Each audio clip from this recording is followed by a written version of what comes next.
N'importe quel business qu'on aurait fait à deux, on l'aurait explosé. Bien délivrer et structurer ses process internes. Qu'est-ce qui fait que ça marche bien? C'est lorsque les dirigeants impulsent une mentalité ou une façon de travailler. Et est-ce que par exemple en France il y en a beaucoup qui frauderaient tout ce qui est gestionnaire de paye? J'en ai doute, y'a pas de doute. Et en termes de portefeuille client, actuellement vous accompagnez combien d'entreprises au sein de LKPay? C'est quoi concrètement la place de LKPay en France? On est d'ailleurs approché par des gros acteurs financiers qui souhaitent nous racheter plusieurs fois. C'est quoi par rapport à ça la meilleure anecdote d'arriver en tant que gestionnaire de paye? J'ai deux salariés qui sont sur le toit d'une maison et qui se font une bataille de pistolets à clous. Mais tout ça, ça a des limites. Du coup, on a lancé notre propre. On veut former la crème de la crème en gestionnaire de paie. On veut que lorsqu'un alternant finisse sa formation, qu'il puisse réellement accompagner une entreprise. Salut les gars, j'espère que vous allez bien. Bienvenue à vous sur ce nouveau podcast, cet épisode 2 de notre série Tom Talk, présenté par vos deux jumeaux préférés, Sohail et Shuaib, ton équipe marketing qui fait grandir ta marque comme si c'était la nôtre. Et aujourd'hui, pour ce deuxième épisode, on est en très très bonne compagnie. On est accompagné de Jawed à ma droite et Ayedine à ma gauche. Est-ce que vous pouvez vous présenter les gars? Merci déjà de nous recevoir.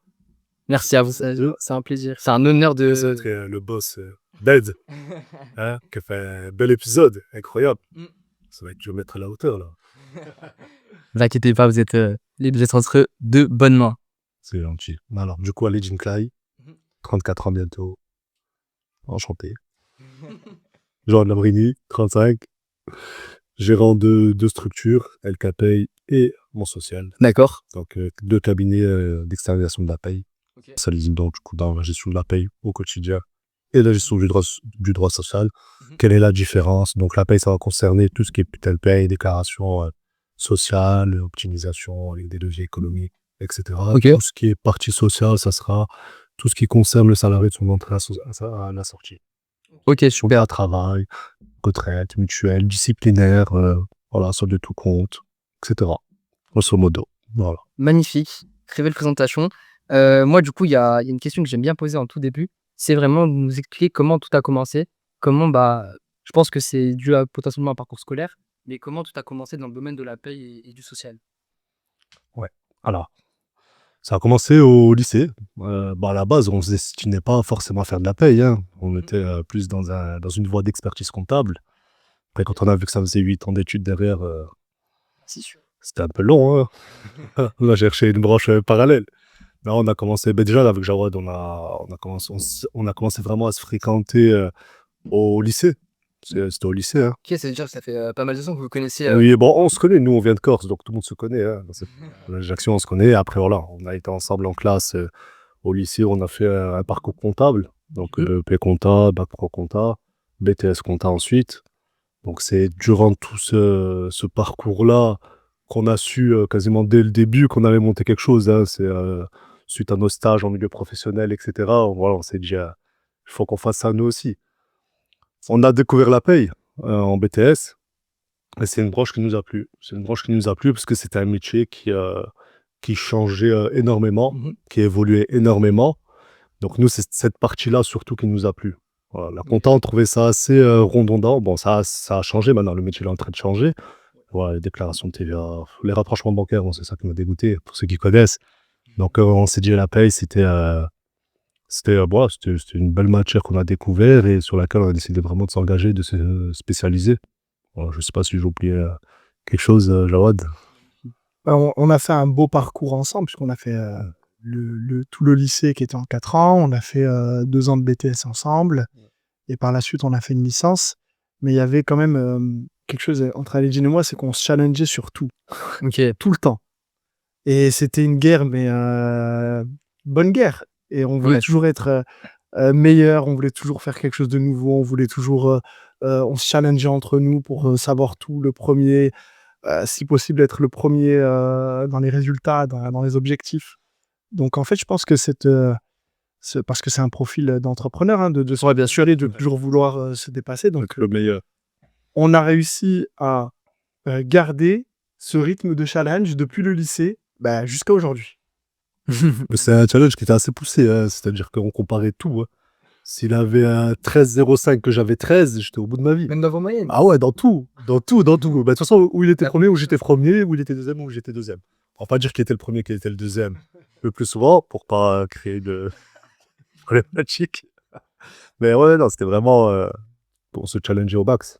Au max. Mais ça allait loin. Même pour la petite anecdote, ça, j'aime bien la raconter. Quand on était en stage, le midi, on mangeait ensemble, on voyait nos tenues. Tu vois, on se disait, vas-y, comment on va commencer à habiller. Tu vois, Mais ça fait voilà. pour passer l'examen. On voyait les experts comptables, ils étaient en costume. On se disait, ah, vas-y, nous aussi, il faut qu'on se mette en costume. Tu vois, c'était loin. Même dans les missions, c'est que même quand on était en stage comptable, Ils étaient ensemble dans les stages ou Ouais, on avait- et jamais ensemble, Ouais. mais on se challengeait sur qu'est-ce que tu as vu en stage.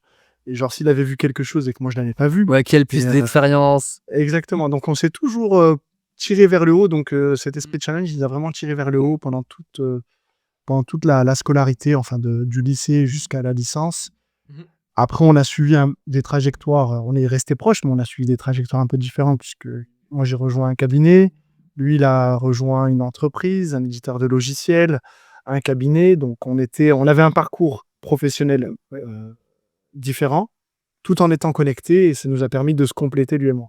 Magnifique. Du coup, 2 potes qui entreprennent ensemble, c'est incroyable. Et du coup, bah, est-ce que vous pouvez nous expliquer un petit peu les débuts d'El Capay? Vous avez du coup un parcours dans le salariat. Comment vous avez fait du coup la transition vers un parcours plus entrepreneurial? Et bah, comment vous avez monté un cabinet de paye de zéro, quoi? Bah, il faut savoir que ça a commencé très lentement. Ouais. Très lentement, puisque ça s'est créé en Très. 2018. Vous n'étiez pas encore à Lyon à ce On était moment-là? encore à Lyon. Aledine a commencé seul, Ok. même si on était quand même ensemble. Mais il a commencé seul et on a commencé avec quelques clients qui nous ont fait confiance au départ. Que tu as ramené, les premiers clients. C'est Et comme ça qu'on a Et monté. boule de neige, des clients ont été tellement satisfaits par notre accompagnement que l'un ramène un autre et ainsi de suite. Ouais. Et ça s'est fait progressivement dès 2018. Ok. Donc, pour la petite histoire, moi, du coup, 2018, j'étais à Lyon. J'aurais dû rester à Bordeaux. Parce que lui, du coup, après sa licence professionnelle qu'on a effectuée à Bordeaux, ben, il est resté là-bas pendant 5 ans, je crois, c'est ça. Voilà, moi, j'étais rentré en Corse. Après, je suis parti à Lyon parce que j'avais des opportunités professionnelles, etc. Et on a monté ce cabinet à distance. Voilà. On a monté ce cabinet à distance. Ça a commencé doucement, mais sûrement. Ça nous a permis aussi de structurer. Parce que le plus dur, c'est ça, hein, de structurer tout en pensant à l'avenir. Et puis, on s'est développé petit à petit. Hein, le bouche à oreille, franchement, c'est C'est à Lyon, le réseau la est meilleure surtout à Lyon. solution. Ah, mais tu sais qu'à Lyon, c'est là où on a eu le plus de mal à se développer. Ah bon? Ah ouais. Lyon, on s'est développé partout. Lyon, ça a été le dernier endroit. Bon, je parle pas de la Bretagne, etc., parce qu'on les a pas encore touchés pour l'instant. Là, Si, on les a. me rappelle, c'est super intéressant parce qu'à Lyon, moi je pense à l'inverse, c'est que tout l'écosystème entrepreneurial se. On s'est développé énormément à Bordeaux, Ok. voilà, via notre premier client, et ainsi de suite. Voilà, et Jérôme aussi qui était à Bordeaux, du coup, ça nous a permis aussi d'accroître notre clientèle là-bas. On s'est développé dans le sud, Marseille, la Corse, Nice un petit peu, je crois. Mais Lyon, c'est un réseau qui est très froid. C'est très difficile, Lyon. Lyon, ça a été le dernier endroit. Pourtant, on avait monté nos locaux à Lyon, enfin, on avait ouvert nos bureaux à Lyon, Jérôme m'avait rejoint. On a mis du temps à se développer. Parce que, Vos bureaux actuels ou. non, c'est nos premiers bureaux, ils étaient à Vénissieux. Ok. Voilà, là, aujourd'hui, on est à Saint-Priest. Mais, c'était un réseau très froid. En fait, à Lyon, il faut connaître les bonnes personnes. Si tu veux. Ouais, exactement. Il faut connaître voilà, les bonnes personnes qui vont parler de toi ensuite et se faire confiance, en fait, et donner la confiance, pardon. Et donner la confiance, surtout ça. Donc, une fois que tu rentres dans les bons réseaux, que tu côtoies les bonnes personnes, Ça va plus vite. ça va très très vite. Mais Lyon, c'est ça qui est compliqué, c'est que tant que tu connais pas, tu n'es pas rentré dans le réseau, ben, tu vas pas décoller. Mais une fois que tu es connu, tu vas décoller très rapidement. Tout le monde va te faire confiance, tout le monde va vouloir t'aider aussi. Hein. Voilà, on travaille, il a entendu du bien d'un autre client, etc. Ils vont vouloir essayer avec nous. Mais par contre, si demain tu fais quelque chose de mal, ou que tu travailles mal, ça va vite se savoir aussi. Tranchant. Voilà, c'est à double tranchant. Ça va très vite dans les deux sens. Donc voilà, la réputation, elle se construit vite. Et Et elle se déconstruit également très rapidement. Ah, bien sûr. Voilà. Donc Lyon, ouais, ça a été le dernier, je pense, le dernier point, la dernière grosse ville, entre guillemets, où on s'est développé. Hein. Ok. Voilà. Mais bon, Magnifique. maintenant ça va. Qu'est-ce qui fait que ça marche bien? C'est lorsque les dirigeants impulsent une mentalité ou une façon de travailler. Je pense que c'est un critère principal. Aledine et moi, on n'accepte pas le fait de rendre un travail à moitié fait ou mal fait. Donc depuis le début, on a toujours voulu fournir du travail de qualité au-delà de l'aspect financier. Donc, on avait une seule obsession, c'était la conformité, puisqu'on est dans un métier où il faut de la conformité, mais surtout de la satisfaction client. De toujours produire Bien quelque délivré. chose d'exact, parce qu'on est des professionnels de la paye. Donc, ça a été notre locomotive à Ledine et moi depuis le départ, à savoir Bien le- délivré. bien délivré. Plus vous êtes dans un domaine où c'est crucial la paye pour une entreprise. Si par exemple un mauvais gestionnaire de paye fait mal son travail sur l'entreprise, ça peut avoir des conséquences qui sont très graves au sein de la boîte. Ça a des conséquences pour l'entreprise, ça a des conséquences pour nous en tant que cabinet, puisqu'on engage notre responsabilité sur ce qu'on fait, mais ça chiffre très très vite. La moindre erreur qui n'est pas détectée, qui n'est pas corrigée, qui n'est pas régularisée, peut entraîner des sanctions. Ça peut être même des sanctions pénales, ça peut être des sanctions financières. Et nous, ça peut mettre en péril, parce que si demain on se prend une sanction parce qu'on a mal fait notre travail, les conséquences peuvent être lourdes pour nous. Ouais, mais surtout qu'on produit un travail qui n'a pas de date de péremption, voilà, si je puis dire. C'est que déjà sur 3 ans, avec les URSSAF, ça va être regardé. En cas de litige, ça peut aller plus loin. Voilà, c'est que ce qu'on produit aujourd'hui, on va pas forcément voir s'il y a... Bon, nous, on se met en conformité. En principe, il n'y aura pas de bien sûr. problématique. Mais voilà, il se peut que dans 2 ans, on ait un litige sur cette chose-là, quoi. C'est ça qui est un peu difficile dans ce métier, on va dire. C'est qu'il y a une grosse responsabilité. Et pour compléter ce qui nous a permis d'aller loin, c'est qu'Aledine et moi, dès le départ, on a toujours réfléchi comme si on était une très grosse boîte. C'est qu'avec 3 salariés, avec 3 dossiers, avec 10 dossiers, on construisait une organisation comme si on avait 10 000 clients. Ce qui nous a permis de progresser avec une structure qui était bien consolidée. Oui, en fait, on essayait de maîtriser la croissance, même si au début, il n'y avait pas forcément de croissance, hein, mais on essayait de faire en sorte que si demain, on rentre beaucoup de dossiers, beaucoup de payes, voilà, que ça soit maîtrisé. Qu'on ne se retrouve pas en galère en termes d'organisation, quoi. Qu'on ne soit pas dépassé, en fait. Ça, c'est par rapport à tout ce qui est management. Aussi, ça m'amène... En fait, c'est sur toutes les questions, sur la structuration de l'entreprise, hein, que ça soit une simple arborescence dans des dossiers, que ça soit vraiment comment on va affecter les dossiers, quel outil prendre, à quel moment, etc. C'est vraiment sur tout Un ça. simple exemple qui est parlant, c'est qu'on a créé une société avec 0 € de chiffre d'affaires, alors que beaucoup de personnes qui débutent le font en auto-entrepreneur, ce qui est logique. Ouais, tout à fait. Alors que nous, on était déjà persuadés de ce qu'on voulait faire, de ce qu'on voulait atteindre, et on a créé la structure juridique comme si on avait 10 000 clients, 10 millions de chiffre d'affaires. Magnifique. Vous avez débuté directement avec une SAS, pas une... Exactement, ouais. Exactement. Ok, super. Ok. Donc, pour résumer, bien délivré et structurer ses process internes. C'est exactement ça. Nickel. Et par rapport à tout ce qui est management, une grosse boîte qui marche bien, forcément, a un bon management. Est-ce que vous pouvez un petit peu expliquer comment vous avez mis tout en place ce process de management, peut-être la hiérarchie que vous avez mis en place dans votre entreprise pour que tout roule comme sur des roulettes. Le volet ressources humaines, c'est le volet le plus difficile, je pense. Gérer des humains, c'est... Aledine et moi, on est très perfectionniste dans notre façon de travailler. Et lorsque vous engagez du personnel, vous ne maîtrisez plus tout ce qui sort de votre entreprise. Donc, il y a certaines choses qui vont sortir de votre entreprise qui ne sont pas à votre image. Et là, ça commence à être difficile. Donc, comment manager des humains pour que la qualité reste à votre image? Puisque c'est ça qu'on veut. Tout chef d'entreprise veut que la façon dont il travaille est à son image, même si c'est pas lui qui produit directement. Donc, comment on fait? Déjà, est-ce qu'on a réussi à bien manager? On ne peut pas s'auto-évaluer. Il faudra demander à nos salariés, à notre équipe. Mais pas toutes les grosses boîtes ont un bon management, hein. Ça, c'est une vision erronée de la chose, je pense, hein. Mais mettre en place des process, déjà tout simplement. Mettre en place des process et le plus de process possible, sans forcément que ça soit lourd, pour que, comme il disait Jawad, que ce qui sorte soit la qualité, enfin, soit à l'image de ce que nous, on aimerait produire, en tout cas. Après, la deuxième chose, manager la sensibilité de chacun, c'est quelque chose qui est très difficile. Mais bon, c'est nous, le fait d'avoir été salarié et d'avoir aussi eu des postes à responsabilité, eu des postes avec des gros portefeuilles, etc., je pense que ça nous aide à comprendre mieux les attentes des salariés aussi. Parce que là, aujourd'hui, vous avez exactement combien de salariés chez KPI? On a 20, une vingtaine. 20 salariés, on a 17 ou 18 gestionnaires de paye. Ok. Donc voilà, et après on a toute l'équipe direction derrière. Magnifique. Voilà. Je crois la principale qualité à avoir pour un chef d'entreprise, pour faire un bon management, c'est qu'il doit jamais oublier que tout ce qu'il fait, c'est dans l'intérêt de l'entreprise. Il faut mettre en avant l'humain, mais il faut aussi mettre en avant la société, parce que c'est elle la boussole. Les humains sont là pour faire avancer ce bateau, mais il faut jamais oublier que la priorité, c'est le bateau.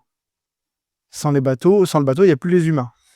Donc on essaye de mettre en avant l'équipage, d'être bienveillant avec eux, de leur donner tous les outils, tous les moyens. Mais si des fois le bateau il tangue un petit peu, c'est pas facile, mais il faut aussi savoir remobiliser l'équipage et c'est pas toujours évident. On n'a pas toujours réussi à le faire, on n'est pas des patrons parfaits, on se trompe souvent. Par contre, on essaye de faire le moins d'erreurs possible, de communiquer de la meilleure des façons et pour l'instant, on s'en sort pas si mal puisque on a une équipe qui est extraordinaire. On a des collaborateurs qui font des merveilles dans la façon de travailler, qui en 1 an, ils ont plus de compétences que des salariés qui ont 5, 6 ans ou même 10 ans ailleurs. Et ils s'en rendent pas compte puisqu'ils sont, ils sont dans le ils sont tous tellement forts qu'ils pensent tous qu'ils sont nuls. Ouais, tu vois ce que je veux dire? Ouais, bien sûr. L'Avenger, quoi. Voilà. C'est l'Avenger. Mais ils s'en rendent pas compte parce qu'on n'a pas beaucoup de personnes qui a 10 ans d'expérience. Mais nous, on a côtoyé des gens qui ont beaucoup d'expérience. Même quand on reçoit certains CV, certaines personnes en entretien, on voit que parfois même nos alternants ont fait beaucoup plus de choses que quelqu'un qui a 2-3 ans d'expérience. Donc, je pense qu'on a une bonne école de formation aussi, mais on a une très belle équipe qui est très, très investie, qui a une belle conscience professionnelle, donc ça aide. On a eu, je peux dire, de la chance sur ce coup-là, si je peux dire. Voilà. Le succès, il ne revient pas qu'au gérant, entre guillemets. Ah non. Voilà, parce que nous deux, sans l'équipe, on pourra rien faire, hein. On le sait. Hein. On va produire quoi? On va produire à notre hauteur, mais après, derrière, il n'y aura pas grand-chose. Hein. Ah, c'est sûr. Enfin, moi j'aimerais bien aussi qu'on parle d'un truc, c'est est-ce que dans votre portefeuille de clients, est-ce qu'il y a beaucoup de marques e-commerce ou pas? Oui, il y en a. Est-ce qu'il y a des spécificités qu'on peut mettre en avant, enfin pas de vos clients, mais entre guillemets, est-ce qu'il y a des choses qui changent, qui varient quand on a une marque e-commerce et qu'on a un gestionnaire de paye, par exemple? Non, mais le fait d'avoir un gestionnaire de paye Ouais. pour la marque e-commerce. Ouais. Mais c'est-à-dire d'avoir un gestionnaire de paye, ça, c'est-à-dire. Ouais. En gros, c'est le process est le même pour tout le monde. Ça, c'est le même pour tout le monde. On va dire que la difficulté dans le e-commerce, ça a plus être sur la diversité des postes. C'est que dans le e-commerce, on a vraiment tout type de postes. On a du VRP, on a de la logistique, on a l'administratif, on a une grosse partie marketing.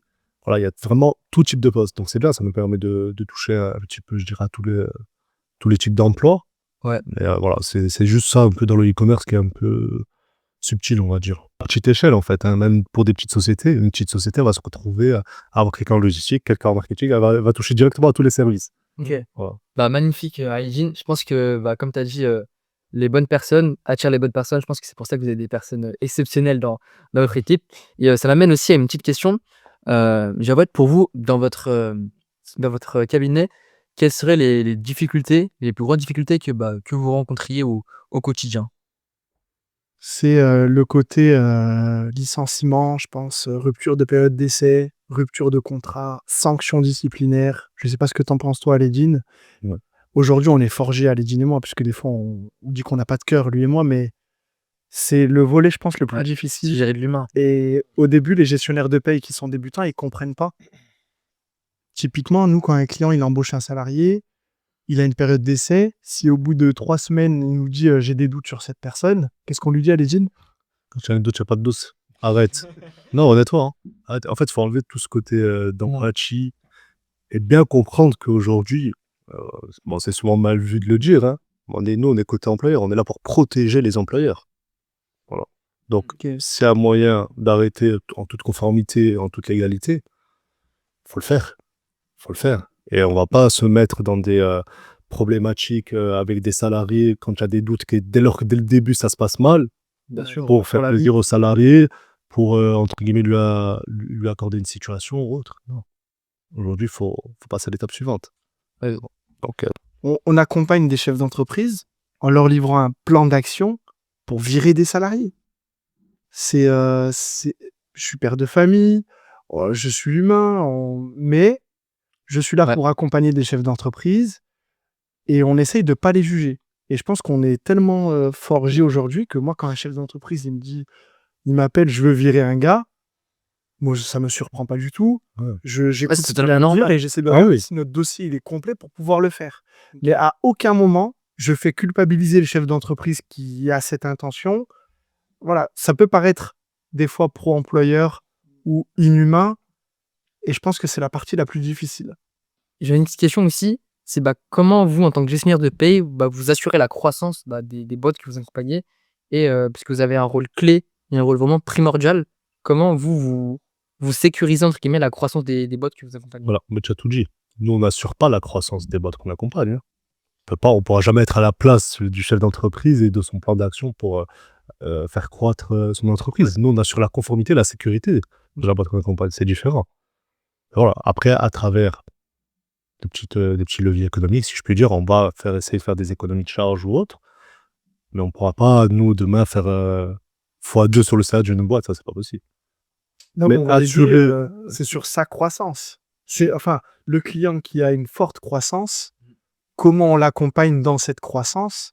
C'est en sécurisant tout son process paye, son process un petit peu RH, élection délégué du personnel, CSE, ce qu'on appelle aujourd'hui, suivi des effectifs, accompagner dans la rédaction des contrats de travail, ainsi de suite. Donc là, on va l'accompagner dans cette croissance et on a les épaules pour le faire. C'est-à-dire qu'il y a des clients qui nous ont rejoints avec un salarié et qui aujourd'hui ont plus de 50 salariés.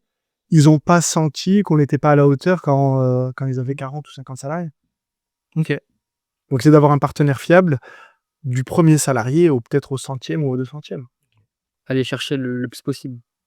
Aller chercher l'optimisation, mais surtout la conformité. Les chefs d'entreprise aujourd'hui ont peur d'être dans l'illégalité. Ouais. Et de plus en plus, là, le métier, vraiment, moi, je l'ai ressenti cette année. Je sais pas toi, Joad, mais le métier a beaucoup évolué. L'exigence au niveau de la paie et du social a énormément évolué. Ce qui était autrefois juste un centre de coûts et un centre de charges, aujourd'hui, c'est devenu un élément stratégique dans la vie d'une entreprise. Et ça, les clients le comprennent de plus en plus. Donc, sont de plus en plus demandeurs. L'exigence, a énormément augmenté là-dessus. Je sais pas si toi, tu l'as ressenti. Mais carrément. Historiquement, c'est les comptables qui faisaient la paye. Ouais. Pour eux, c'était un bout de papier qu'ils recevaient tous les mois, qui inscrivait le salaire net qu'ils devaient régler à son salarié. Plus on devient un chef d'entreprise aguerri, et plus on commence à fouiller dans cette fiche de paye, et on écoute le gestionnaire de paye qui peut éventuellement nous faire optimiser des charges. Donc, est-ce que vous intervenez aussi avec tous les experts comptables et les fiscalistes ou est-ce que c'est vraiment un corps de métier qui est vraiment séparé des trois? Alors, on accompagne les experts comptables, parce qu'aujourd'hui, on a plus de 150 experts comptables qui nous confient la gestion de la paye. Ok. C'est quand même un engagement fort de leur Bien part. sûr.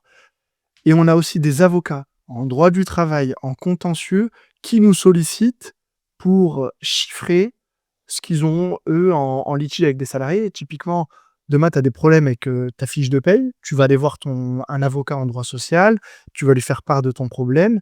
Mais s'il y a un problème sur tes fiches de paye, les avocats ne seront pas toujours en mesure d'analyser la fiche de paye, de recalculer, ainsi de suite. Donc, ils font appel à des cabinets comme nous pour vérifier l'exactitude des fiches de paye. Ok, donc c'est vraiment différent de ces différents. Enfin, vous travaillez ensemble, mais vous avez vraiment une expertise qui est précise sur un Oui, sujet donné. ouais. Il y a des synergies qui sont faites, hein. Nous, il y a des sujets, quand on accompagne des sociétés, par exemple la rémunération du dirigeant, c'est un sujet qu'on va voir avec l'expert comptable, par exemple. Bien sûr. Donc, voilà. Il y a des cas très litigieux où parfois, des fois, les employeurs, on les connaît, parfois ils sont entêtés. Ils veulent aller jusqu'au bout d'une procédure disciplinaire, malgré le fait qu'on le déconseille, et derrière ça va en litige. Là, il y aura des avocats. Ouais. Nous, on a tout ce réseau-là qui nous permet de travailler en synergie et vraiment d'accompagner le client de bout en bout, hein. Et dans une boîte comme la vôtre, qui a d'ailleurs une très très belle croissance, comment vous gérez du coup tout cet aspect croissance, que ce soit interne à votre boîte et tout ce qui est projet externe de votre cabinet? On développe des outils déjà. Ok. Des choses. Donc, avec monsieur Bouhabza, Kra Apps qui nous développe des outils nous en interne pour qu'on puisse du coup mieux structurer, réunir tous les outils qu'on avait à gauche à droite dans une seule plateforme, à notre image aussi et en fonction de nos besoins, parce que bon, les outils c'est bien, mais ça répond pas forcément à tous les besoins que chaque entreprise a. Qu'est-ce qu'on fait? On structure, on essaie de structurer au quotidien, des réunions d'équipe, des points hebdomadaires, des points journaliers, des one-to-one. On essaie de faire beaucoup de points avec les équipes. Mais le volet gestion de la croissance, c'est ce qu'il y a de plus difficile. Bien sûr. On déménage 2 fois en 2 ans. On n'a pas vu venir cette croissance. Cette année, on a dû recruter combien? Au moins plus d'une dizaine de salariés. Mais pour moi, de toute façon, il y a 2 choses qui peuvent être amenées à faire couler une boîte. C'est la gestion de la croissance et les ressources humaines. Ok. C'est deux Ouais. sujets qui sont vraiment compliqués. Bien sûr. Des fois, on a tellement de travail, c'est-à-dire qu'on marche tellement bien qu'on n'arrive pas à gérer. Là, c'est dans le guidon. C'est ça. Du coup, la qualité baisse, la satisfaction augmente, le bouche à oreille, comme on a dit tout à l'heure, et on coule. Ok. Donc, Ok. c'est vraiment les 2 points clés, je dirais, dans la réussite d'une boîte, c'est sa gestion de la croissance, aussi la gestion des... Donc là, aujourd'hui, dans les horizons 2026 et plus, c'est quoi concrètement la place de LKPay en France? Déjà, Ledine, tu peux rappeler peut-être nos objectifs depuis le départ, ce qu'on veut faire. Puis le début, c'est être leader en France, être la référence nationale. On vous le Ça souhaite. nous appelle, que ce soit auprès des experts comptables ou auprès des entreprises. Ok. Voilà. Donc ça, c'est un objectif qu'on a depuis le premier jour, avant notre premier client. Et où on en est aujourd'hui, déjà, je pense qu'on occupe une Bonne place. en France. Ouais. On est présent sur tout le territoire national. Vraiment, même en Bretagne, maintenant, on a bouclé la Bretagne. Même dans les dom-toms. Ouais, on est aussi dans les dom-toms, encore. Toute la France est quadrillée aujourd'hui. Et on a aussi des gros acteurs de la paye qui nous sollicitent pour vérifier leur conformité. C'est quand même un beau gage. C'est incroyable. C'est comme si t'es mécanicien et t'as un autre mécanicien qui te dit viens vérifier mes voitures. C'est quand même Ouais. c'est un très bon gage. Et on a aussi des positionnements stratégiques. On a des syndicats qui nous sollicitent pour vérifier les fiches de paye. On a été sollicité pour une ambassade. Ouais. Qu'est-ce qu'on a d'autre? On a une compagnie aérienne qu'on a accompagnée. Qu'on accompagne toujours. Qu'on accompagne toujours. C'est incroyable. Donc aujourd'hui, nous, on veut continuer sur cette lancée. On veut toujours devenir la référence de la paye. On est d'ailleurs approché par des gros acteurs financiers qui souhaitent nous racheter plusieurs fois, qui sont de plus en plus insistants. Et nous, on perd pas le fil et on veut rester focus sur notre objectif de départ. Incroyable. Et en termes de portefeuille client, actuellement, vous accompagnez combien d'entreprises au sein de LKPay?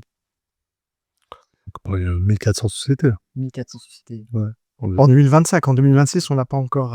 Non, l'année, elle était neuve encore. Enfin, ouais, 2025, parce que 2026, là, on a rentré énormément de clients, mais on rentre en moyenne, entre 2 et 10 clients par jour. Par jour. Donc, ça peut être de tout effectif. On a des cabinets comptables qui viennent nous confier leur portefeuille. Et un portefeuille d'un cabinet comptable, ça peut être 10 payes, comme ça peut être 300 payes. Donc, aujourd'hui, on est dans cette croissance accrue. On l'a même un peu temporisé pour structurer davantage. Bien sûr. Puisque là, on déménage. On On déménage au 1er février 2026, donc dans les nouveaux locaux. On triple de surface. Incroyable. Ça va certainement... Vous avez combien de surface actuellement? Donc là, 180 mètres carrés, on passe à un peu plus de 400 mètres. Incroyable. Et on va certainement doubler nos effectifs prochainement. Et puis on a, dans ce développement-là, parce que la principale difficulté, c'est de recruter c'est les ressources humaines. des gestionnaires de paye compétents. Et là, on a énormément de mal là-dessus. Donc on a formé nous-mêmes. On a pris des personnes des fois en apprentissage ou des fois on a pris des personnes qui étaient débutantes pour les faire progresser. Mais tout ça, ça a des limites. Bien sûr. Et c'est la raison pour laquelle on a lancé quelque chose de nouveau. Allez, tu peux nous en parler. Qu'est-ce qui se lance en 2026? L'exclusivité. Du coup, on a lancé notre propre CFA, notre organisme de formation LKPay Academy. Incroyable. Qui va être du coup destiné à former les gestionnaires de paye de demain qu'on va recruter, simplement. Magnifique. N'hésitez pas à le présenter plus en détail. Le lancement est prévu pour quand? Ça c'est un sujet. Ça se passe certainement pour la rentrée 2026. Et on veut former la crème de la crème en gestionnaire de paye. C'est qu'aujourd'hui, nous, on n'est pas satisfait du niveau de formation des gestionnaires de paye sortant de formation. On veut avoir des gestionnaires de paye qui maîtrisent l'environnement multiconventionnel, qui savent maîtriser les outils, les nouveaux logiciels, un contrôle URSSAF, Ouais. faire des audits de paye. On veut que lorsqu'un alternant finisse sa formation, qu'il puisse réellement accompagner une entreprise. Qui soit apte à prendre un portefeuille. On va former des gestionnaires de paye purement, si je veux dire, cabinet. Voilà, avec la méthodologie cabinet. C'est très différent de la méthodologie entreprise. Voilà, donc il y aura tout aussi cette approche commerciale aussi dans notre formation. Il y aura de l'anglais aussi, je pense qu'on va le mettre en place. Franchement, Et il y aura la partie relation avec les experts comptables aussi, parce que ouais, bien sûr. mine de rien, même si ce n'est plus le cabinet comptable qui font la paye, il y a toujours cette relation-là. Toujours cette relation-là. Donc tout ça, aujourd'hui, on est en train de préparer le programme avec Jawad. Je pense que ça va être du lourd. Et on veut ramener les meilleurs pour former les meilleurs. C'est-à-dire un expert comptable pour le volet social, des avocats, des pros des chiffres. Et on veut même faire participer nos équipes sur les volets paye. On veut vraiment des gestionnaires de paye qui soient au niveau des gestionnaires de crème paye de la plus crème. expérimentés. Incroyable. Franchement, vous avez vraiment un process qui est incroyable. Vous avez vu que il y avait un problème, que les gens ils étaient pas compétents, et vous recrutez avant même que la personne soit déjà sur le terrain. Moi, je trouve que c'est fou. Bon, c'est pas qu'ils sont pas compétents, mais ils répondent pas à nos besoins. Ouais. Et à nos critères, on va dire. Parce qu'on va pas dire qu'ils sont pas compétents. Non. Mais Vous l'avez dit avant. c'était pas le couper. Le niveau de formation, il n'est pas ce qu'on voudrait nous. C'est que À notre Ouais, bien exigence, sûr. en fait. Ouais, bien sûr, c'est totalement normal, l'exigence. Exigence. Je trouve que c'est vraiment quelque chose qui est. C'est d'anticiper. Ouais. Il faut anticiper tout anticiper, ça. pour les ambitions qu'on a, pour la place qu'on va occuper en France, il faut qu'on ait une équipe incroyable, bien sûr. Donc on va les former. Notre équipe ne sera pas uniquement de ces personnes-là, mais il faut un mixte. Il faut des personnes qui ont beaucoup d'expérience, il faut des personnes qui viennent d'autres horizons, et il faut aussi des personnes qu'on forme. Donc on forme les futurs gestionnaires de paye en France, mais il faut aussi avoir une équipe qui se complète avec diverses expériences. Incroyable. C'est le centre de formation du Réal, quoi. Oui, j'espère. Magnifique. Dans toutes vos contraintes que vous voyez au quotidien, et même dans vos portefeuilles de clients, pour vous, c'est quoi ce qui coûte le plus cher, mais qui n'apparaît pas dans les chiffres? La récupération d'un dossier, parfois, c'est assez chronophage. Hein, parce que quand on voit certains dossiers qu'on récupère, et quand on voit comment sont faites les payes, moi, je comprends qu'il y a les gilets jaunes. Hein. Honnêtement, c'est que c'est tellement catastrophique, il y a tellement de rattrapage à faire. Parfois, c'est très chronophage. Mais nous, voilà, c'est notre travail de tout régulariser, de tout mettre en conformité. Nous, on essaie vraiment de faire, la plupart du temps, en tout cas, quand on récupère des dossiers, de faire des mini-audits. On fait des audits, on est obligé de les faire. Mais voilà, des mini-audits qu'on transmet, du coup, aux clients pour lui dire, voilà, il y avait ça qui va pas, il y avait ça qui n'allait pas. Il y a ça qui allait, bien sûr, parce qu'il y a des choses qui vont bien quand même, j'espère. Mais voilà. Donc ça, c'est assez chronophage.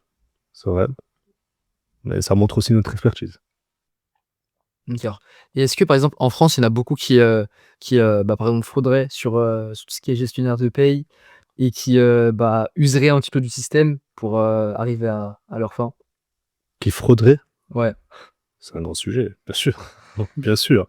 On va On va dire, non, mais aujourd'hui, est-ce que c'est les chefs d'entreprise qui sont mal accompagnés et qui sont pas au courant de toutes les subtilités, toutes les règles qui sont applicables?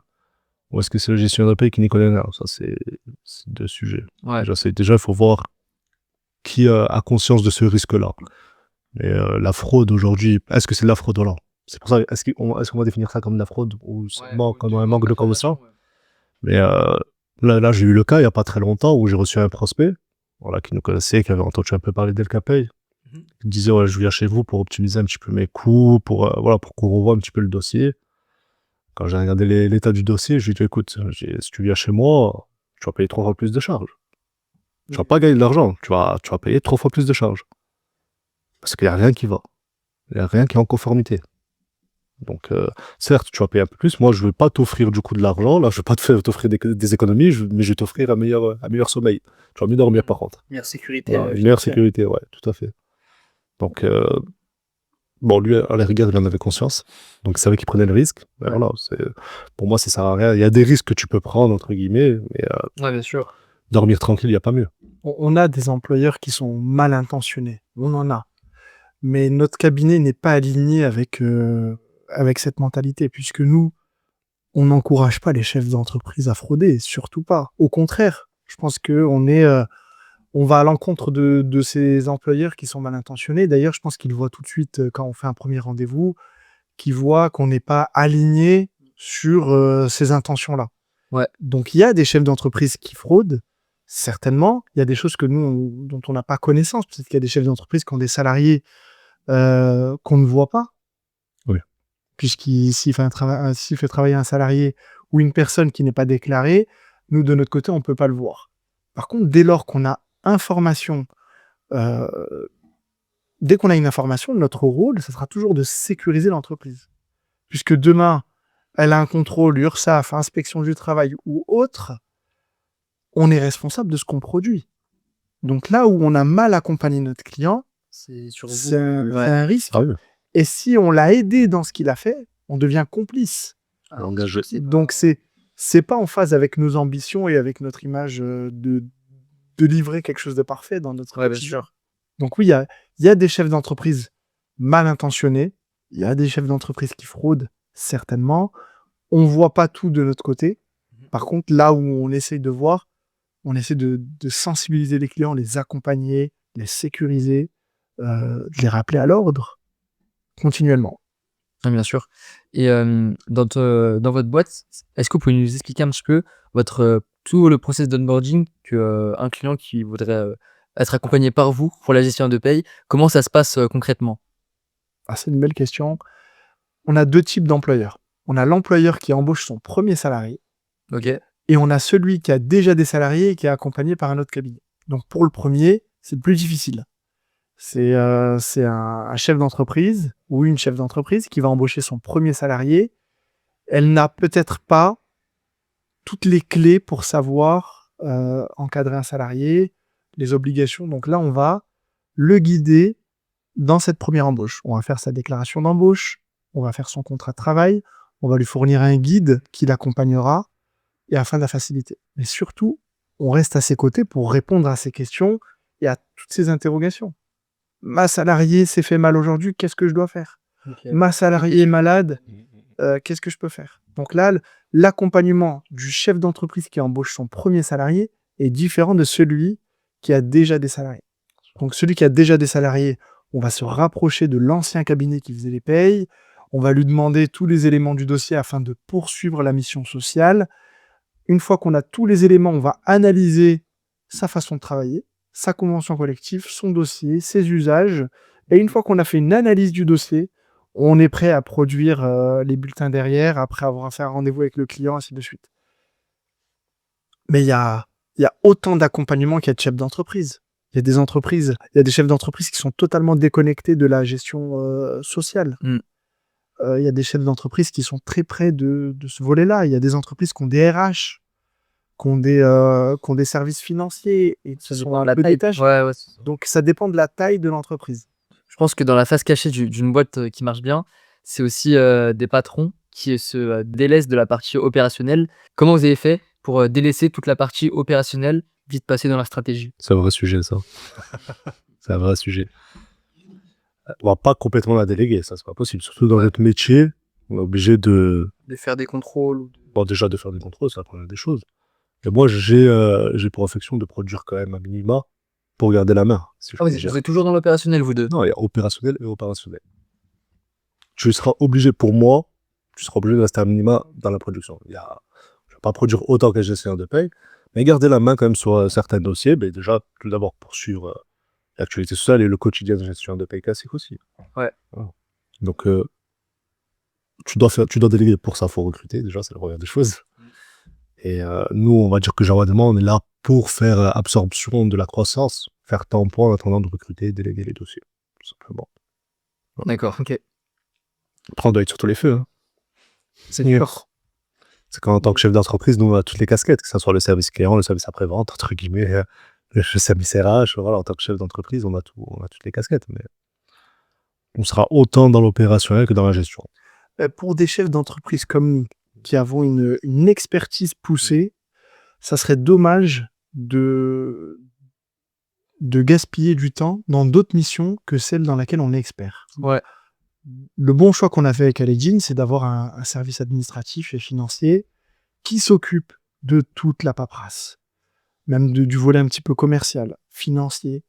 Aledin et moi, on est focus client, focus process, focus collaborateur.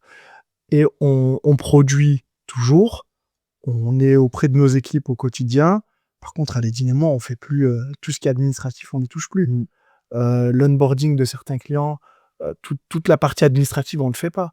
Et ça nous a laissé du temps pour se concentrer sur la technique. Donc, Aledin et moi, on fait encore des payes, on fait des contrôles URSSAF, on aide les collaborateurs au quotidien, on écoute les chefs d'entreprise qui ont des vraies problématiques, puisque le collaborateur, il va gérer 90% de la charge de travail, mais il y a des chefs d'entreprise qui font face à des problèmes qui sont pas communs.